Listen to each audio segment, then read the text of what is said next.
Opa, fala aí pessoal, Douglas aqui, distributista cristão. Eu ia voltar a fazer vídeo só segunda-feira, quando eu voltasse para o Rio, mas eu pensei em fazer um curtinho aqui porque surgiu um tema pertinente, um seguidor do canal colocou algumas dúvidas e é algo que eu posso responder de forma um pouco sucinta, apesar de eu já ter trabalhado isso em algum dos meus vídeos. Estou fazendo esse vídeo aqui só para testar, né, para ver se eu vou conseguir upar vídeo direto do celular, porque eu geralmente faço o vídeo pelo celular, passo para o computador, edito no computador e depois posto.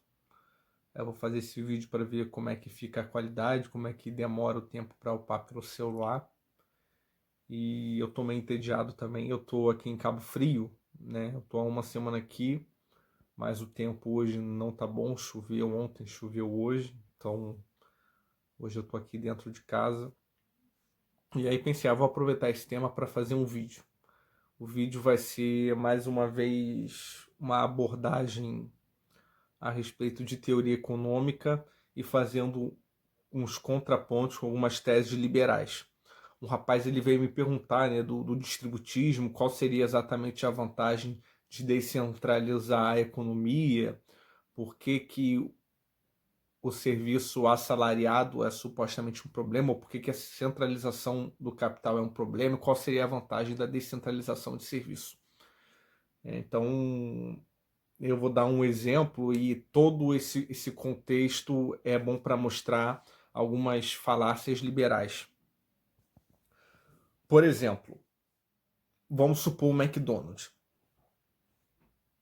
O que o distributismo defende? O distributismo defende que em vez de um bairro ter 2 ou 3 fast foods, né, dessas redes multimilionárias, por exemplo, um bairro tem um McDonald's, um Bob's e um Burger King. Em vez de ter essa centralização de oferta, né, e cada um desses aí tem, sei lá, 10 funcionários. Em vez disso, que esse bairro tivesse, por exemplo, 20 ou 30 trailers, né, ou carrocinhas assim de prestadores de serviço, de microempreendedores fazendo o próprio hambúrguer, o próprio cachorro quente e etc. E qual que é a questão do serviço assalariado, né, e da centralização? Primeiro, quando a oferta ela é centralizada, né, ela é um monopólio, ela ela subvaloriza. A tendência é o serviço assalariado ser sempre subvalorizado. Por exemplo, no McDonald's ou no Burger King ou no Bob's, a pessoa trabalha de 8 a 10 horas por dia e trabalha de segunda a sábado. Ela folga apenas um dia da semana e ela recebe R$ 800 por mês. E não tem vale alimentação, não tem nada, né? O direito ao almoço dela é um dos hambúrgueres do próprio fast food e com um limite. Por exemplo, o cara do McDonald's, ele trabalha lá de sábado a domingo, 10 horas por dia, recebe R$ 800 por mês e ela tem direito a almoçar um hambúrguer dentro daqueles de menor preço, dentro daqueles ali que é de 10 ou 15 reais. Ou seja, uma pessoa subvalorizada. E por que tem que crescer o microempreendedorismo? Só que por que para crescer o microempreendedorismo tem que ter um certo boicote, uma certa resistência a esses grandes fast foods? Bob's, o McDonald's, o Burger King, os três têm promoções de 2 por 15. Já viu essas promoções de hambúrguer por 2 por 15? Ou seja, sai a R$ 7,50 o hambúrguer. Agora, se você olhar que alguns desses hambúrgueres têm, por exemplo, 3 ou 4 carnes de hambúrguer, né, como é um triplo burger não sei o que desses aí, então na verdade acaba saindo R$ 3 aí cada carne de hambúrguer. O preço é muito baixo, né? Por exemplo, se eu for comer numa carrocinha de esquina do Seu Zé ou da Dona Maria, o hambúrguer provavelmente está entre 15 e R$ 20. E aí surge a primeira falácia liberal, né? A primeira falácia liberal é de que essas grandes redes de fast food, elas têm o mérito do sucesso que elas têm, porque elas venceram a concorrência ofertando a melhor qualidade e o menor preço, né? Então, numa concorrência, ganha quem dá o menor preço e a melhor qualidade. Então, é por isso que o McDonald's acabou tomando tudo e que monopoliza, né? E vira uma oferta centralizada. Primeiro, essa ideia de que vence a oferta, vence a competição, a oferta que dá o melhor produto, é uma mentira. É claro que entre consumidores que têm o mesmo poder aquisitivo e que podem escolher entre um produto de pior ou melhor qualidade, aí você, né, a esses consumidores, você vai vencer o produto que tem melhor qualidade. Por exemplo, um hambúrguer de 35 ou 45 reais no Burger King é muito mais gostoso que um hambúrguer de 35 a 45 reais no McDonald's. Então, quem pode dar 45 reais no hambúrguer, provavelmente vai consumir no Burger King. Então, o Burger King ele vence essa demanda, esse é fato. Mas entre a maior parte da população que é subsalariada e que não pode dar esse preço no hambúrguer, ela, entendeu? Ela não pode se dar o luxo de escolher qualidade. Então, assim, ela vai consumir sempre baseado no custo. Então, né, o pobre ele vai comer no bandejão que custa 10 reais, ele vai comer esse 2 por 15, né? Não porque é mais gostoso, né? Mas porque é mais barato e é só o que ele pode pagar. Vai falar, mas isso, isso não é bom? Quer dizer, então, pô, se o McDonald's ou o Burger King consegue vender 2 hambúrgueres por 15 reais, que é muito barato, isso é bom para o pobre. É bom para quem consome, né? Mas é horrível para quem está trabalhando. Porque ele pode vender 2 hambúrgueres por 15 justamente porque ele tem um cara que trabalha de segunda a sábado, 10 horas por dia, recebendo 800 reais por dia. Entendeu? E essa pessoa provavelmente consome um hambúrguer horrível de 7 reais porque é só o que ela pode consumir. Né? E se você falar que o hambúrguer do McDonald's é bom ou é melhor que um hambúrguer artesanal ou um hambúrguer que é serviço, por exemplo, um X-tudão que é vendido num podrão da vida, você está mentindo, né? Porque não é. Um X-tudão de 12 reais é muito mais gostoso e provavelmente mais saudável que um hambúrguer do McDonald's, que é uma carne com muito mais sódio, né, para poder durar muito mais tempo, para não estragar, que é muito mais, né, processada, com muito mais química. A Dona Maria que faz o hambúrguer dela, ela provavelmente coloca um tempero ali natural, ela faz a própria maionese, etc. Enquanto o McDonald's faz tudo processado, com um monte de química e etc. O gosto é muito pior, a qualidade do alimento é muito pior, etc. Então, a verdade é isso, né? Então, a primeira mentira liberal é que os grandes empreendedores merecem o sucesso que têm pela qualidade. Não é. Né? Na verdade, a gente vê que geralmente essas grandes empresas que conseguem vender as coisas por um preço muito barato, na verdade, a qualidade delas é um lixo. A qualidade da comida dessas grandes redes de fast food é uma porcaria.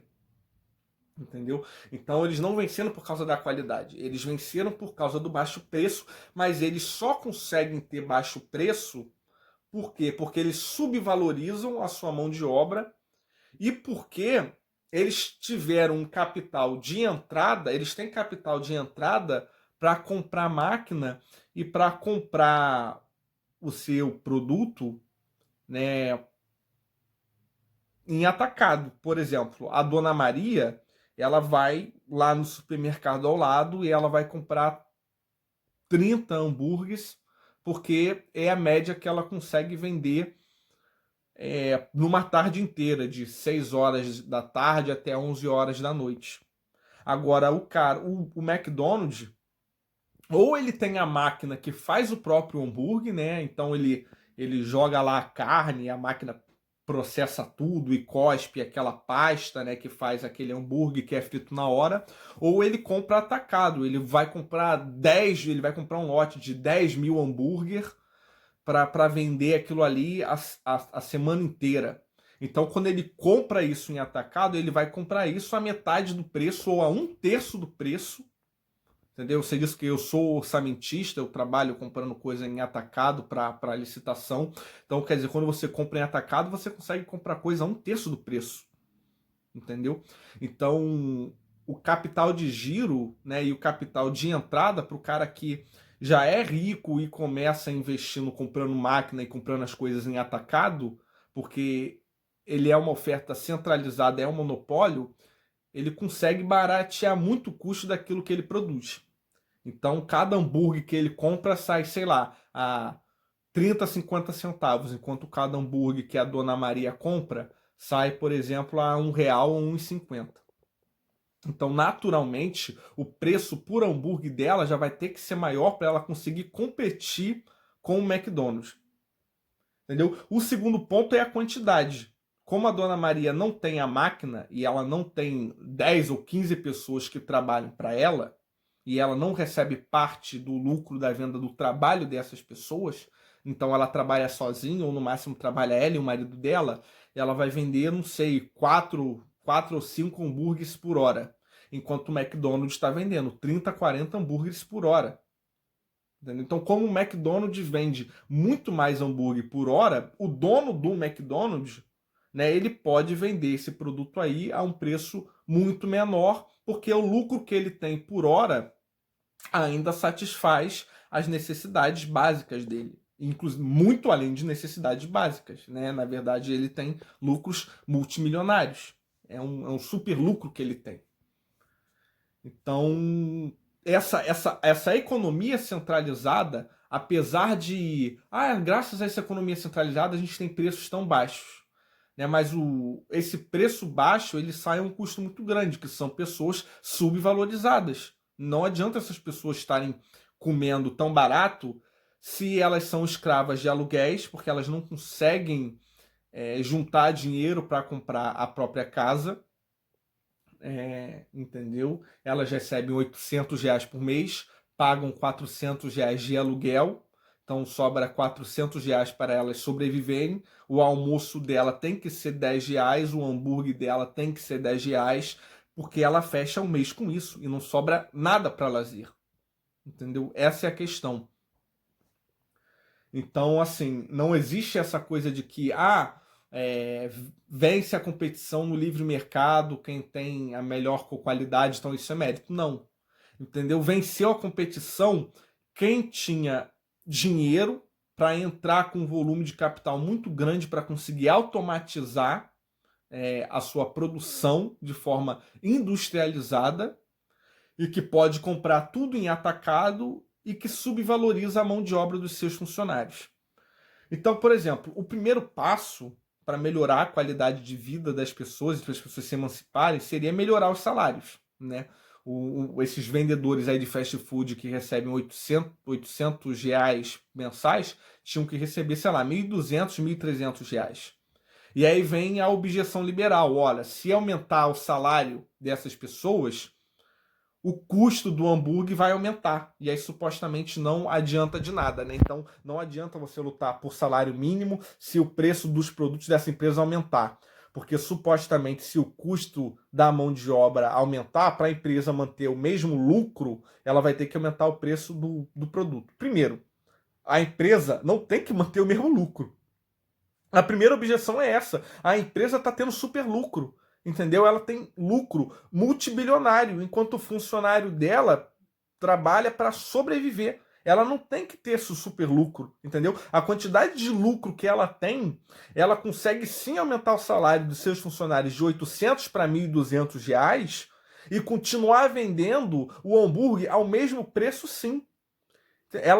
O cara que é bilionário vai, de repente, ter 200 milhões a menos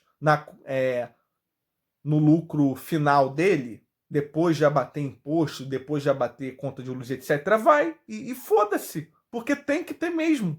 entendeu? Não tem justificativa humana, moral ou racional para dizer que o cara tá certo e ponto final em ter esse super lucro. Entendeu? O assalariado, ele pode ter um salário maior e esse cara pode manter o mesmo preço do produto, entendeu? Sem tomar prejuízo. Ele vai ter menos lucro, mas tomar prejuízo ele não vai, porque o cara já tem super lucro. Então esse é o primeiro ponto.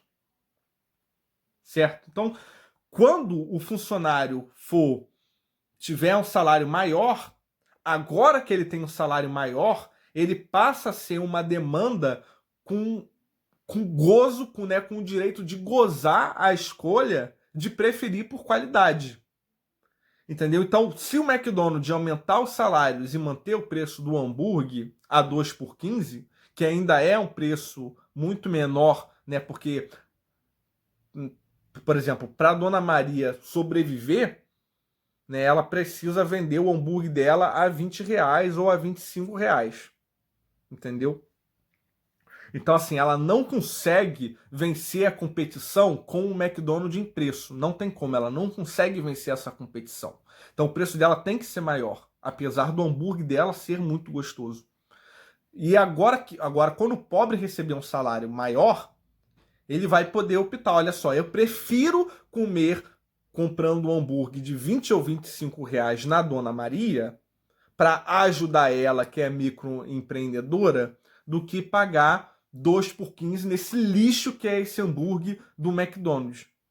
Entendeu? Então, quando o salário da massa salariada aumenta, ela começa a poder escolher entre qualidade e aí você pode começar a ter uma demanda maior dos microempreendedores.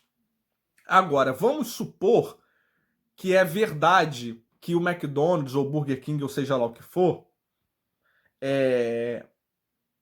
tenha que aumentar o preço do produto dele para aumentar esse salário. Ótimo também, não tem problema nenhum. Entendeu? Aí ele aumenta o salário do cara de 800 para 1.200, mas o hambúrguer que era 2 por 15, agora é 2 por 25 ou é 2 por 30, porque ele quis manter o mesmo lucro. Bom, agora que o preço do produto dele tá maior, entendeu? A diferença de preço entre o produto do McDonald's e da Dona Maria diminuiu. Então agora é uma competição que a Maria tem chance de conseguir vencer. Entendeu? Então, conforme aumentam os salários, diminuindo ou não o preço do McDonald's, melhora a expectativa de competição do microempreendedor. Aumentando a expectativa de competição do microempreendedor, a competição fica muito mais justa. E aí, supondo que a competição ficando muito mais justa, o McDonald's começa a lucrar cada vez menos, e o microempreendedorismo aumenta, ao ponto que o macroempreendedor ele se dilui e ele fecha.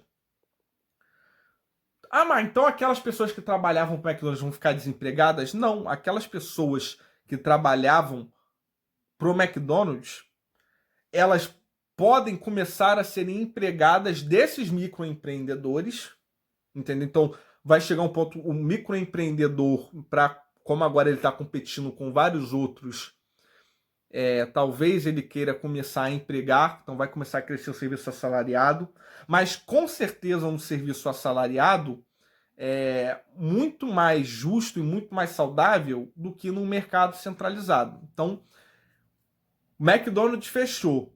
Todas aquelas pessoas que trabalhavam fazendo hambúrguer para o McDonald's agora vão fazer hambúrguer para o seu José, para a Dona Maria, para não sei quem, entendeu? E para as outras 30 pessoas ali que agora estão com a própria barraquinha de hambúrguer. Eles provavelmente vão estar com um salário melhor do que estavam no McDonald's, e o produto dessas pessoas provavelmente é muito melhor que o do McDonald's. Então, à medida que começa a reduzir, entendeu? Esses fast foods multibilionários, começa a crescer o microempreendedorismo. E agora, num bairro em que só tinha um McDonald's, um Bob's e um Burger King, agora você tem, sei lá, 15 ou 30 microempreendedores. E quando esses grandes empreendedores fecham e os seus funcionários vão para o microempreendedor, agora o microempreendedor vira um serviço de economia capitalista, porque agora tem serviço assalariado. E aí agora o microempreendedor vira um médio empreendedor. Só que agora, apesar de ser um capitalismo, é um capitalismo mais saudável, porque em vez de ser uma oferta centralizada em 3 macroempreendedores num bairro, agora você tem um bairro com 15 a 30 médio empreendedores. Entendeu? Com salários e qualidades muito melhores, porque a competição é muito mais justa, muito mais acirrada e com uma qualidade de vida para todo mundo muito melhor. Sacou? Então, essa é a questão, entendeu? O liberal, é engraçado que os liberais eles criticam o marxismo porque falam que o marxismo é materialista, etc. Mas quando o liberal ele está reduzindo muito a análise socioeconômica, na verdade o liberal não faz análise socioeconômica, o liberal faz análise econômica, entendeu? Ele faz análise dele que é o seguinte, olha só, quanto menor o preço do produto final, melhor. E ponto final. Ele não está analisando qual a qualidade de vida desse funcionário, né? Ele não está analisando a relação familiar entre essas pessoas, ele não está analisando a qualidade desses produtos, porque ele se ilude, ele mente achando que rede de fast food venceu porque a qualidade é melhor, e não é, né? Evidentemente não é, e é basicamente isso, entendeu? Então, assim, é claro que eu não estou falando que o Estado tem que decretar um salário mínimo, mas então vai ter salário mínimo, entendeu? Como eu falei, o distributismo tem várias perspectivas. Eu já falei, o Chesterton, por exemplo, ele é um pouco mais prático, ele é um pouco mais pé no chão, e ele vai falar, olha só, na sociedade que vivemos hoje, com o Estado que temos aí, infelizmente, para a coisa ser mais funcional e ser o mais prática possível, não tem problema a gente usar o Estado para algumas medidas de regulamentação, de intervenção e etc. Né? O Chesterton não chega a ser um socialista, mas ele chega a ser um pouco mais próximo do que seria a social-democracia na perspectiva do bom uso da ferramenta do Estado. Mas tem o distributismo que é mais romântico, que é mais orgânico, que é o distributismo de Belloc, né? Que é o que eu e o Cher Granado, do nosso instituto, fazemos parte. Então, por exemplo, eu acho que... Então, por exemplo, como que solucionaria isso? Olha, a própria população teria que boicotar essas redes de fast food, parar de consumir, entendeu? E consumir lá no seu Zé e na tia Maria, por mais que a curto prazo seja um produto mais caro, entendeu? Vai apertar um pouco no bolso aí do trabalhador? Vai, entendeu? Ele ter que comprar 20, 25 reais na tia Maria do que comprar 2 por 15 no McDonald's, entendeu? Mas tem que ser organizado, tem que ter esse boicote, ele tem que consumir no microempreendedor, mesmo que seja mais caro, porque a longo prazo, crescendo o microempreendedorismo e acabando o monopólio e a oferta centralizada, o salário médio geral aumenta, a qualidade do produto aumenta e a qualidade de vida no geral aumenta. Entendeu? Então é basicamente isso. Seja você defendendo que o Estado vá lá e coloque salário mínimo, né, ou cobre mais assistência ao trabalhador por parte da rede de fast food, ou seja, você achando que tem que ser um trabalho orgânico de boicote social e etc. A questão é que essa centralização de oferta, né, que vence a competição porque tem um monopólio do meio de produção da indústria que automatiza o trabalho e que tem um capital de entrada muito maior para baratear o seu custo e que subvaloriza o serviço assalariado, é evidentemente uma coisa horrível para a economia social, e a gente tem que lutar para o crescimento do microempreendedorismo, entendeu? Então é basicamente isso. É claro que os liberais, de certa forma, eles têm essa percepção que uma economia com maior número de competidores é melhor, então que é melhor ter muitos empreendedores do que poucos grandes empreendedores, etc. Mas ainda assim eles têm alguns argumentos pseudopraxeológicos muito fajutos, como é essa ideia de acreditar que numa competição vence necessariamente quem vende o melhor produto. Então, se uma economia atualmente está centralizada, é porque o cara que conseguiu centralizar merece, entendeu? E tem mérito sobre a competição que ele venceu e monopolizou e etc. Isso é bobagem, entendeu? Inclusive, o próprio liberalismo, né? Se o liberal for um pouco mais sensato, sabe que dificilmente quando uma empresa tem monopólio de um mercado, dificilmente ela alcançou esse monopólio por uma oferta justa.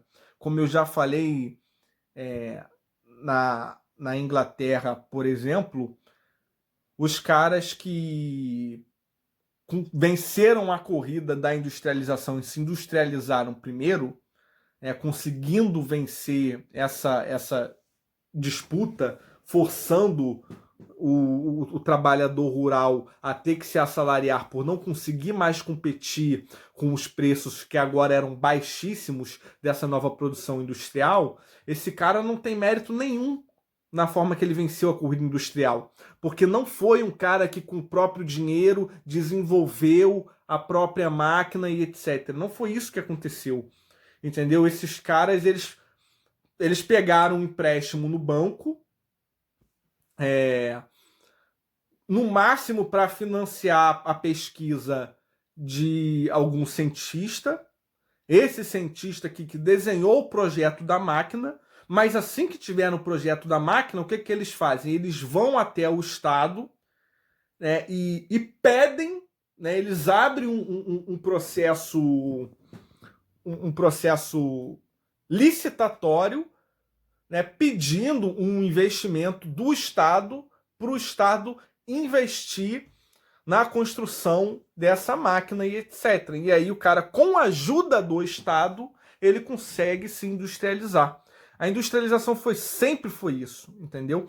Todo grande, porque os liberais, Paulo Cogos, etc., diz, olha só, a industrialização foi o capitalismo que fez a industrialização, porque a industrialização foi feita pelo empreendedor privado. Não foi. Não é porque, por exemplo, o dono da Ford ou o dono de alguma coisa é um dono, é uma pessoa física, é um dono particular, que significa que a industrialização foi particular. Todos esses caras, eles tiveram apoio do Estado. Eles citam muito Barão de Mauá, por exemplo, também. Não é que Barão de Mauá fez ferrovia, que Barão de Mauá fez iluminação pública, ou que o Mascarenhas fez a primeira hidrelétrica do Brasil e etc. O Mascarenhas, entendeu? Claro, ele foi um gênio, porque ele que desenhou o projeto da hidrelétrica, etc. Mas ele não fez a hidrelétrica com o próprio capital. O cara, ele fez o desenho da hidrelétrica, assim como o Barão de Mauá fez o desenho da ferrovia e etc. Esses caras, eles projetam, aí eles vão ao Estado e falam, olha só, eu tenho um projeto aqui de ferrovia, que vai ajudar o país e etc. Então, você vai investir nisso aqui? Aí o Estado vai, investe milhões no projeto do cara e a partir daí o cara passa a ser multimilionário porque ele monopolizou um novo serviço. Mas isso só foi possível porque o cara teve investimento do Estado. Porque o Estado é o único órgão, que consegue, graças ao poder arrecadador que ele tem, pelo monopólio da força, de conseguir centralizar dinheiro suficiente. Então, assim, eu não estou fazendo um juízo de valor, eu estou fazendo um juízo analítico, entendeu? Eu estou fazendo um juízo descritivo, eu estou descrevendo a realidade. Os austro-libertários, os ANCAPs, eles cometem uma contradição porque eles querem acabar com o Estado, porque o Estado é o único que tem... É o único que, pela força, consegue fazer a arrecadação, que eles querem chamar de roubo, tanto faz, que eles, ou seja, é só pelo Estado que o Estado consegue centralizar a capital pelo roubo, então eles querem acabar com o Estado, mas ao mesmo tempo eles querem falar que é o capitalismo que desenvolveu o mundo, que desenvolveu a indústria, etc. Quando esse capitalismo que desenvolveu a indústria e a economia mundial, ele só fez isso justamente graças ao Estado que, tendo esse poder de centralizar capital através de arrecadação compulsória de imposto, conseguiu centralizar capital suficiente para poder fazer esses investimentos multibilionários em pesquisa, em industrialização e etc. Entendeu? Nenhum empreendedor na história da humanidade tinha ele mesmo dinheiro suficiente para ficar 30 anos custeando pesquisa, né, para só depois começar a arrecadar o retorno disso. Né? Porque o processo industrial, primeiro, você tem um tempo de pesquisa. Por exemplo, medicina, vacina, principalmente essa área de vacina, né? A área de engenharia química, por exemplo. Imagina, você precisa ficar 10 anos investindo uma grana preta numa aposta, entendeu? Tem um cientista, por exemplo, eu sou um cientista, eu sou um engenheiro químico, e eu falo, poxa, né, um engenheiro químico, ou sei lá, e o que for, um farmacêutico, alguma coisa aí que desenvolve vacina. E aí eu penso, pô, eu vou fazer uma tese de que eu vou criar a vacina da cura da AIDS. Aí eu faço a tese da vacina da cura da AIDS. Só que agora eu preciso de capital para tentar criar a cura da AIDS. Aí eu vou em um monte de empresário para falar, olha só, você tem capital para desenvolver aqui a cura da AIDS, etc. A maior parte dos empresários vai pensar, pô, olha só, o montante de capital que eu preciso, o montante de dinheiro que eu preciso investir em você ao longo de 10 anos, que é a tua expectativa que essa vacina vai ficar pronta, não vale a pena o risco, porque você nem sabe se essa vacina vai conseguir ficar pronta. Então eu não tenho como investir 50% do meu dinheiro por 10 anos numa aposta de algo que em 10 anos pode ficar pronto ou não. Então, de onde que esse cara vai conseguir esse financiamento? Ele vai conseguir esse financiamento do Estado. Justamente porque como o Estado ele é um órgão, como ele não é um órgão particular, não é um órgão que visa o lucro, é claro, eu não estou falando, claro que tem político que tem lucro pessoal porque ele rouba, entendeu? Ele vai lá, desvia, etc. Mas olhando o Estado como ente abstrativo, não como corpo de políticos, o Estado como ente abstrativo, ele não investe em nada visando lucro próprio, ele investe, né, visando o benefício da população. Então, o Estado, com o dinheiro, com o montante que ele arrecada, né, ele é que vai investir em apostas de risco por 10, 20, 30 anos de pesquisa para algo que vai ser benefício à sociedade. Porque caso ele tenha prejuízo, não tem problema, entendeu? Porque ele não visa lucro mesmo. Agora, um empresário que visa lucro, muitos desses investimentos de pesquisa que são de alto risco, o cara não vai investir porque não vale a pena. Então, todo o desenvolvimento da sociedade, o ponto que a gente chegou hoje, da medicina, da industrialização, das tecnologias, se deu graças ao Estado. Né? Todo mundo sabe, tigres asiáticos, Vale do Silício, todo o desenvolvimento da ferrovia, da hidrelétrica brasileira, tanto com Mascarenhas como Barão de Mauá, a Revolução Industrial na Inglaterra, tudo aconteceu graças a esse Estado, graças ao poder de roubo que o Estado tem, caso você queira chamar de roubo, entendeu?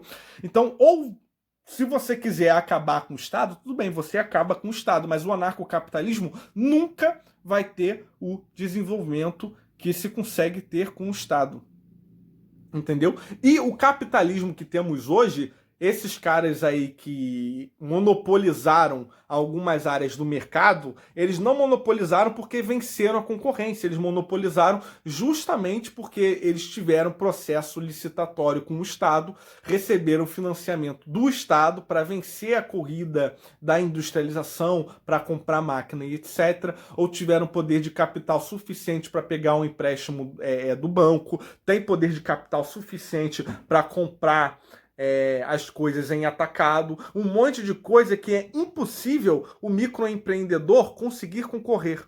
Entendeu? Então, assim, o microempreendedor, se ele não tiver um apoio orgânico do próprio consumidor, ele não consegue vencer uma concorrência com uma oferta centralizada de um macroempreendedor. Porque essa competição não é justa, entendeu? O livre mercado, como se deu na história do capitalismo, não é um livre mercado justo, entendeu? Toda aquela conversinha lá de mão invisível e etc. é real. Eu não sou anti-praxeologia, eu estudo praxeologia, né? E eu acredito em todo, desde Aristóteles, porque quem não sabe aí, a raiz do argumento praxeológico começa com a teleologia aristotélica. Aristóteles faz algumas análises econômicas falando sobre a forma de agir da humanidade, né, então é ele que começa a especulação a respeito da competição, né, e que essa competição seria boa, etc. Isso se formaliza tanto pela mão invisível de Adam Smith, e depois isso toma um escopo muito mais concreto por Ludwig von Mises, formalizando a praxeologia. E assim, isso não é um erro, né? Se a gente partir de um pressuposto de um livre mercado realmente justo, isso funciona. Só que o capitalismo nunca foi esse livre mercado justo. Toda a história do capitalismo, desde o começo da Revolução Industrial, sempre teve intervenção do Estado. O capitalismo, certo? Então, por exemplo, quando a gente fala de escola austríaca, a gente tem que... Eu critico a escola austríaca, tem gente que acha, nossa, eu estou negando algumas coisas evidentes e tudo mais. Eu não estou negando o método da escola austríaca. Tá? Eu separo... A gente tem que separar, né, o ente, tudo que a gente investiga, em vários âmbitos possíveis. Eu separo a escola austríaca, né, não só a escola austríaca, mas assim, do liberalismo clássico, né, ao movimento pós-marginalista e à escola austríaca, tem o método, entendeu? Aí tem a aplicação do método e suas consecutivas conclusões, e você tem um arcabouço de linguagem. Como você define ou seja, a ciência política e etc. Então, por exemplo, o método da praxeologia, de você entender a economia pela questão da ação humana e etc., né, do desenvolvimento desde Aristóteles, a mão invisível, a Ludwig von Mises, o método, ele é bom, entendeu? Ele é suficiente. O problema agora, claro, acho que o Paulo Cogos, por exemplo, teve no Flowcast lá que ele foi, e ele falou, eu sei a verdade, quem não é praxeologista não é economista, só praxeologia tá certa. Sim, não é bem assim, né? Eu acho que existem vários métodos para tentar entender a mesma coisa. Cada um desses métodos é limitado por alguma problemática diferente, e alguns métodos solucionam problemas que outros métodos não resolvem e vice-versa. Então, a praxeologia é um dos métodos, que é bom, mas não é o único método. E assim, é até um dos que eu mais gosto de usar, entendeu? Eu uso bastante praxeologia. A questão é que, o que eu discordo da escola austríaca? As conclusões que ela toma usando o próprio método. Porque uma coisa é o método, outra coisa é a aplicação do método. Por exemplo, você é um cientista. Aí você vai e desenvolve uma máquina para operação cardiovascular, para você operar coração. É uma máquina que vai facilitar muito o cirurgião, né, o cardiologista a operar coração. Aí você vai desenvolver essa máquina. Você desenvolveu um método que é muito bom. Só que talvez tipo, você é um cientista que desenvolve a máquina, mas você não é um cirurgião. E aí talvez você usando a própria máquina, você vai fazer merda e vai matar o cara. Então, essa é a questão, entendeu? Eu acho que você tem um método da praxeologia que é um método bom, mas 90% das pessoas que ficam em discussão de internet tentando usar a praxeologia usam ela mal e tomam conclusões erradíssimas, entendeu? Essa é a questão. O nível de debate, o nível de cognição da maior parte desse pessoal que usa praxeologia aplica mal o próprio método. E, inclusive Ludwig von Mises, porque, por exemplo, e primeiro, né, ele não criou um método, como eu já falei várias vezes, ele formalizou a praxeologia, ela é um compilado, uma formalização de argumentos que já se desenvolviam por teóricos anteriores, né, na análise da ação humana aplicada a mercado. Mas, por exemplo, a gente fala, tá, Mises foi um bom economista, então a praxeologia é boa, mas ele não era sociólogo, entendeu? Ele não era um bom sociólogo, ele tem muita dificuldade de entender as relações humanas, a relação social, a relação familiar e várias outras coisas que ocorrem ali, periféricas, né, que ocorrem correlacionadas dialeticamente às relações econômicas. Então, ele criou um método que é bom para a economia, mas como ele não é um bom sociólogo, quando ele tentar aplicar o método para análise da realidade de mercado, que é necessariamente uma realidade social, ele falha miseravelmente. Então, essa é a grande questão, e a questão de linguagem, entendeu? Eu acho que a forma como a escola austríaca define capitalismo está errada, eu acho que a forma como a escola austríaca define livre mercado está errada. Então, por exemplo, quando eu vou falar algumas coisas, vocês vão ver, quando eu mostrar para vocês o que seria uma possível anarquia de livre mercado distributista, pela forma que a escola austríaca define capitalismo, o distributismo é capitalista. Entendeu? Porque tudo que é livre mercado é capitalista. Entendeu? Só que eu falo que a gente é anticapitalista porque a nossa definição de capitalismo é outra. Né? E não é uma questão de é só um juízo, é uma escolha. Né? Tanto faz se o cara escolhe a linguagem tal. Não. Entendeu? A linguagem, às vezes, ela está intrinsecamente relacionada à investigação ontológica, e dessa investigação ontológica, a forma como você define os entes, você vai cair em algumas contradições.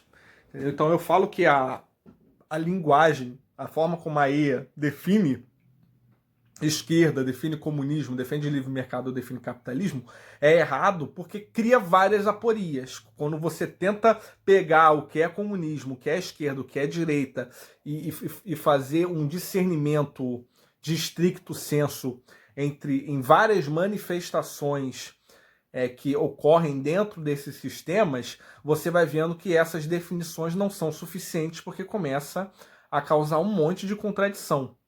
Certo? Então, a forma como ela define as coisas é ruim e a forma como ela aplica o próprio método é ruim. E aí, continuando, então, por exemplo, a maior contradição dos liberais ou libertários no debate é o seguinte, né? São dois pontos. Alguns libertários, né, conseguem reconhecer que esse capitalismo atual é ruim, porque ele, na verdade, nunca foi um livre mercado fidedigno. Né? Desde que capitalismo é capitalismo, ele teve a interferência do Estado, então a oferta cresceu centralizada e monopolizada por culpa da interferência do Estado. Isso é evidente, isso aí a própria esquerda reconhece, a própria esquerda libertária reconhece, não é um grande desenvolvimento da praxeologia austríaca. Isso aí, né, é um juízo universal. Mas aí, pois bem, aí o liberal, ele no momento ele fala, olha só, na verdade, não dá para falar que os problemas sociais atuais são culpas do capitalismo, porque nunca existiu capitalismo. Porque capitalismo é livre mercado, e se o paradigma atual que nós temos aí de uma economia nunca foi livre mercado de fato, então nunca tivemos capitalismo de fato. Esse é o primeiro ponto que o liberal fala. E aí logo depois, quando ele vai falar sobre as vantagens do capitalismo contra o comunismo e por que o anarcocapitalismo funcionaria, ele começa a falar que graças ao capitalismo se desenvolveu a sociedade humana como ela é hoje, a tecnologia, a industrialização e etc. Mas, pô, peraí, como é que você quer falar, como você quer dar crédito ao capitalismo ao ápice do desenvolvimento técnico-científico, se no momento anterior você assumiu que, na verdade, nunca houve capitalismo e que, desde sempre, teve interferência do Estado? Então, ou nunca houve, na sua linguagem, capitalismo e todo o desenvolvimento técnico-científico se deu graças ao Estado, né? E, infelizmente, o mesmo fenômeno, né, de intervenção estatal que possibilitou o desenvolvimento das sociedades de forma tecnocientífica também é o que causou a centralização da oferta e os monopólios. Então, assim, você precisa escolher se você quer um livre mercado ou se você quer um desenvolvimento tecnocientífico. E aí agora, para continuar as conclusões, eu tenho uma série de análises, que é o seguinte. Quando a gente fala de economia, né, a gente precisa entender economia centralizada e descentralizada paralelamente a desenvolvimento tecnocientífico. E quando eu falo centralizado ou descentralizado, entenda por várias perspectivas, seja centralizado pelo Estado ou seja centralizado por um monopólio, certo? Por uma propriedade privada que é um monopólio tão foda que o cara alcança um poder de centralização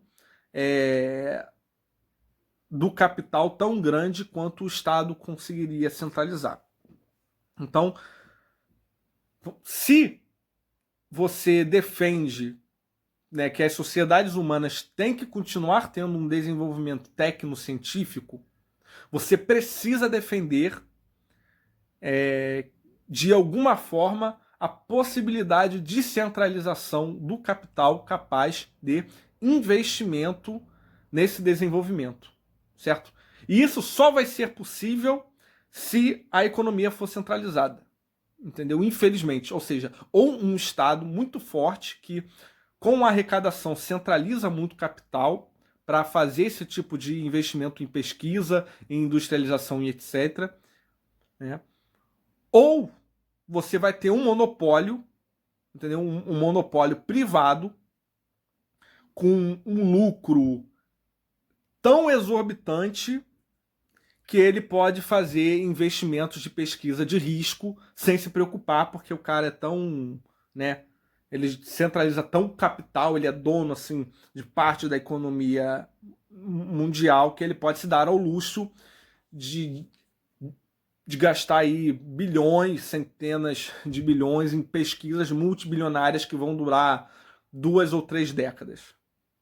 Entendeu? E, então, quer dizer, é impossível você pensar num desenvolvimento tecnocientífico sem você pensar em uma centralização do poder aquisitivo muito forte. Então, quando nós vamos para o anarcocapitalismo, se você deduz um anarcocapitalismo agorista, né, falando num livre mercado sadio, onde você tem vários pequenos e micro e médio empreendedores que disputam entre si, num mercado descentralizado, você não vai ter desenvolvimento tecnocientífico quanto você tem nos estados atuais. Entendeu? Ninguém nessa livre competição terá capital para grandes investimentos. A única possibilidade de você ter isso é se você tiver uma grande centralização, por exemplo, numa cidade privada. Aí se você tem cidades privadas, né, e quiçá estados privados, como como Hans Hermann Hoppe fala, que seriam análogos a novas monarquias, aí você terá, né, uma economia centralizada com um ente privado capaz de centralizar capital suficiente para esse tipo de desenvolvimento. Só que, Douglas, então o anarcocapitalismo é possível? Tipo, né, é possível, só que vira redundante, entendeu? A questão é que se você é um anarquista que birra contra o Estado, porque eu tenho que pagar 300 impostos, é diferente, por isso que eu quero anarquia. Se for uma anarquia de cidade privada, é redundante. Porque numa cidade privada, entendeu? Provavelmente você, imagina, você é um itinerante, né? Você tá lá com a sua trouxa, você tá andando por um deserto anarquista, tentando. Aí você é um andarilho, você vai de cidade em cidade buscando os termos de contrato para ver qual cidade oferece os melhores serviços pelo melhor custo. E você vai ver que em todas essas cidades você vai assinar o contrato com a cidade privada e você vai ter que pagar taxa por iluminação, né? No estado a gente chama de espaço público, né? Por exemplo, as praças, as ruas, etc. Numa cidade privada, como é, por exemplo, um condomínio, não é espaço público, seria o espaço social, é a área social do condomínio, ou o espaço social da cidade privada. Então, as praças, a rua, tudo isso que seria um espaço social, você vai ter que custear a iluminação, você vai ter que custear, né, com uma taxa o saneamento, você vai ter que custear a manutenção do asfalto, você vai ter que custear proteção de fronteira, você vai ter que custear policiamento. O dono da cidade privada, ele pode cobrar taxa por comercialização. Se você vender ou comprar, exportar ou importar, ele pode cobrar taxa disso, entendeu? Argumentando que essa taxa em cima do que você vende ou compra é referente a uma garantia legal que essa cidade privada dá a você caso você seja lesionado, por exemplo, caso te vendam alguma coisa ruim ou te passem a perna e etc. E você quer acionar, dar uma entrada no processo legal para processar essa pessoa ou para ser indenizado. Então, a cidade privada pode fazer isso. Então, numa cidade privada, você pode ter taxa por compra e venda, por exportação e importação. Você pode ter taxa direta e indireta. Você pode ter taxa baseada na sua renda, entendeu? O dono de uma cidade privada pode colocar tantas taxas quanto o Estado atual tem de imposto. Então é completamente redundante. Vira completamente redundante você viver numa cidade privada, que é análogo a uma monarquia, e você viver num Estado. Entendeu? É completamente redundante. Outra coisa... Agora vamos lá. Então, assim, a única forma de você ter uma anarquia de livre mercado, de economia descentralizada, e de conseguir ter algum avanço técnico-científico é se os agentes de mercado não estiverem agindo por pura competição, não estiverem agindo de forma egoísta. Mas se você tiver uma quantidade de agentes de mercado, né, que tem até a legislação caritativa, dispostos a criar um fundo de financiamento caritativo para desenvolver pesquisa, aí sim você conseguiria uma concentração de capital através de arrecadação caritativa. Só que para isso, né, você precisaria que, por exemplo, todas as pessoas que hoje pagam impostos, que é praticamente 100% das pessoas, você teria que ter, né, 100% dessas pessoas numa vontade caritativa de financiar esse fundo de ação social criado por alguma ONG, né, ou por alguma empresa que é uma associação, né, ou seja, não tem um único dono, mas tem 10 ou 30 sócios aí que são multibilionários e que estão juntos custeando algum financiamento, alguma pesquisa, algum processo de industrialização pelo bem das pessoas. Então, assim, é possível? É possível. Só que isso vai justificar o distributismo e não o anarcocapitalismo, porque durante, né, na genealogia do desenvolvimento das escolas liberais, né, tanto de Ayn Rand, John Locke, Adam Smith, David Ricardo, etc., eles partem daquele pressuposto de que, ora, o capitalismo é bom justamente porque as pessoas são egoístas, porque é pelas pessoas serem egoístas que essa competição de livre mercado vai garantir baixos preços, altos salários e boa qualidade, né? Então, para eles, a essência, né, a causa formal do capitalismo, ela é construída, ela é fundamentada pela telos da ação da humanidade, que, tendendo a ser egoísta, é o que faz com que o mercado funcione e se desenvolva graças a esse egoísmo competitivo. Entendeu? Só que, nesse pressuposto, ou seja, se você define que o que se entende por capitalismo é uma manifestação mercadológica de uma telos, de uma praxe humana que é egoísta, então você não pode deduzir que esse capitalismo vai funcionar com ação caritativa que vai tapar os buracos que o egoísmo não consegue tapar, né? Porque se a sociedade capitalista ela é, por necessidade, essa organização mercadológica que se desenvolve pela manifestação de uma telos egoísta, essa telos que é egoísta, que compete preços, né, custos, salários e etc., ela nunca vai investir, como eu falei, em pesquisas de alto risco. Ela nunca vai investir em prestação de serviço social que não tem retorno. Ela só vai investir no que tem retorno.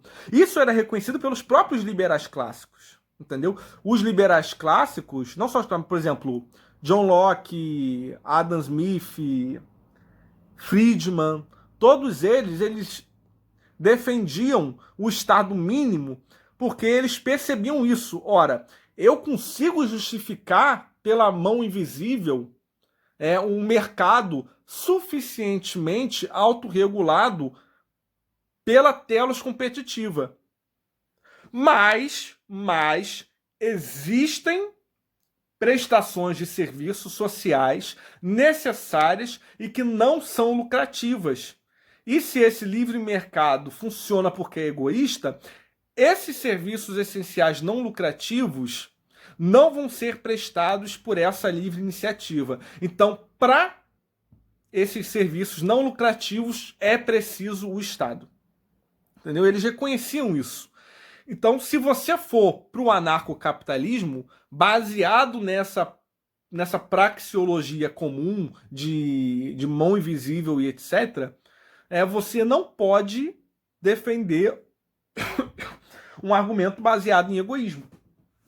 Então, se você percebe que um livre mercado agorista só funcionaria plenamente se a telos dos agentes desse mercado for caritativa e não egoísta, então você não tem um livre mercado capitalista, você tem um livre mercado que é mutualista, caritativo, distributista. Então, no final, o anarcocapitalismo que funciona de forma descentralizada é um anarcocapitalismo predominante caritativo. E, pela nossa definição, esse seria, na verdade, uma anarquia de livre mercado distributista. Então, assim, é basicamente isso. Tá? Eu espero que tenham entendido um pouco. Eu fiz esse vídeo, apesar de ser um vídeo longo, foi um vídeo que não tem nenhum texto, não foi muito formalizado. Alguns seguidores meus têm feito dúvidas com isso de forma pertinente. Eu pensei, não estou fazendo nada, eu vou fazer um vídeo para ver se eu consigo desenvolver isso por alto. Depois eu escrevo um texto melhor. No livro que eu estou escrevendo, eu estou falando sobre isso, tá? Autores como Marshall ou Kevin Carson falam muito sobre isso. Essa minha posição é uma posição comum entre os neoclássicos, ou seja, que percebem, né, que o liberalismo, a escola liberal, tem métodos bons, mas que a análise geral da macroestrutura, quando você coloca a sociologia junto com a economia, etc., aí a análise deles vira muito frágil, né? São mais ou menos aí por esse caminho que andam o desenvolvimento do meu pensamento social e econômico, tá bom? E basicamente é isso. Valeu, galera.